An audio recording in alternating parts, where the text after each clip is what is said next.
Olá, tudo bem? Muito prazer, eu sou a doutora Denise Gomes, eu sou médica, ginecologista obstetra e eu vim trazer esse vídeo hoje para falar um pouquinho de vocês sobre coronavírus e gestação. Eu tenho recebido algumas dúvidas tanto aqui quanto pessoalmente nas consultas, muitas gestantes aflitas com tudo isso que está acontecendo e eu vim tentar trazer para vocês algumas respostas para ajudar, para acalmá-las. Então eu já peço desde já que compartilhem essas informações. É sempre importante ter informações de fontes seguras e de gente que está trabalhando com isso, né?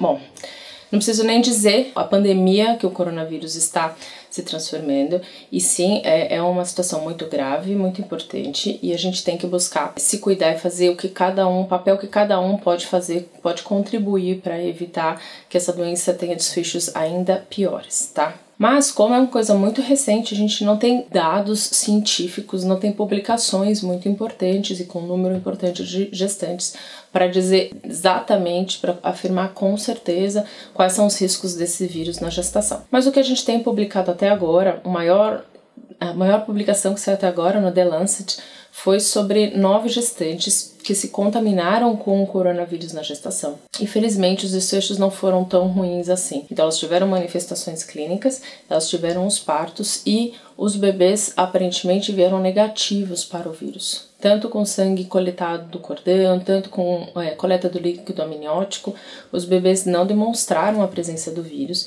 Então, isso nos leva a crer que não existe uma transmissão vertical, né? Ou seja, que a gestante não passa a infecção para o bebê quando ele ainda está intraútero.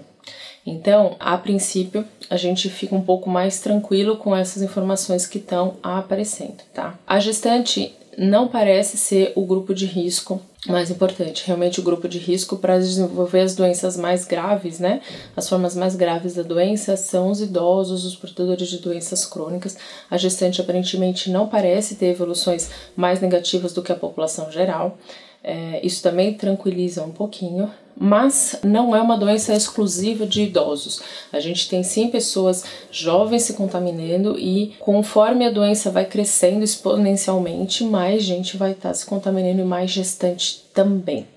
E eu gostaria de lembrar que a gestação provoca alterações imunológicas muito importantes. Então, a gestante tem uma imunidade rebaixada, ela está mais predisposta a se contaminar por doenças e desenvolver manifestações mais graves.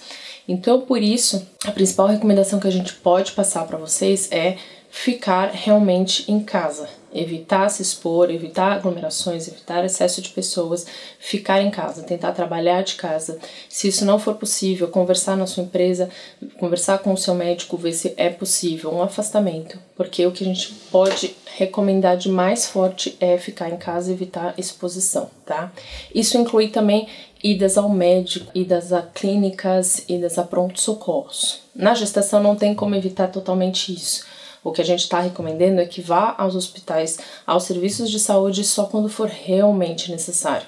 Então avalie bem se sua gestação está no início, se sua gestação é de baixo risco, se está indo tudo bem, talvez você possa adiar a consulta, adiar o exame ou tentar entrar em contato com o seu médico de uma outra maneira, seja por uma ligação, por uma videoconferência, por uma mensagem, ligar até nos serviços públicos, nas unidades básicas de saúde, ver o que pode ser feito a princípio à distância. Quando não for possível, então em casos mais graves, em situações de parto, em situações realmente de emergência ou pré-natais de alto risco, aí sim essas gestantes vão ter que ter o atendimento, então a gente pede para que seja reservado para esses casos. Quando a gente diminui a frequência de pessoas aos serviços, também diminui a propagação do vírus. Outra recomendação é para que você evite ir acompanhada nas consultas sempre que possível.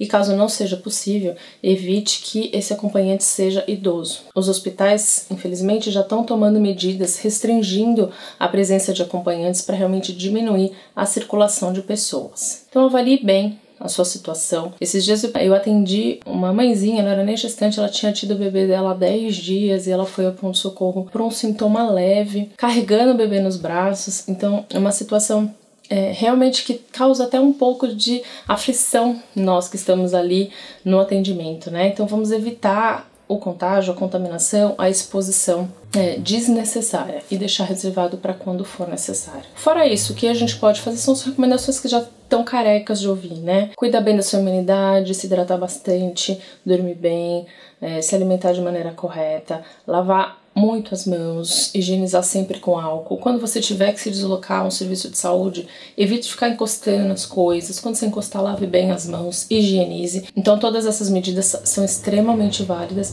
e é o que a gente pode fazer por enquanto. Além disso, a vacina da gripe influenza está saindo por aí. Já aqui em São Paulo, onde eu trabalho, a gente já encontra em serviços particulares, até em farmácias.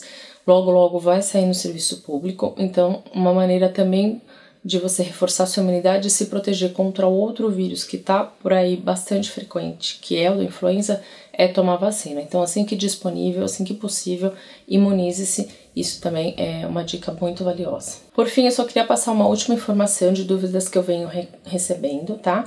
Não parece que esse vírus está ligado a malformações dos bebês, tá? Como é o caso do Zika. Então, eu tenho recebido algumas dúvidas de gestante com esse tipo de receio.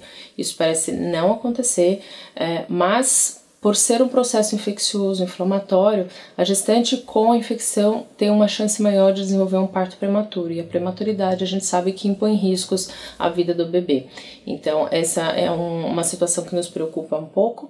Então, mais aí um motivo para se cuidar bastante, tá bom? Se ficaram algumas dúvidas ainda, deixa nos comentários aqui, eu vou tentar responder. Eu vou tentar trazer mais conteúdos aqui mesmo para vocês, pra gente ir tentando ajudar e compartilhando as informações e superando juntos aí esse momento tão difícil, né? Muito obrigada, um super beijo.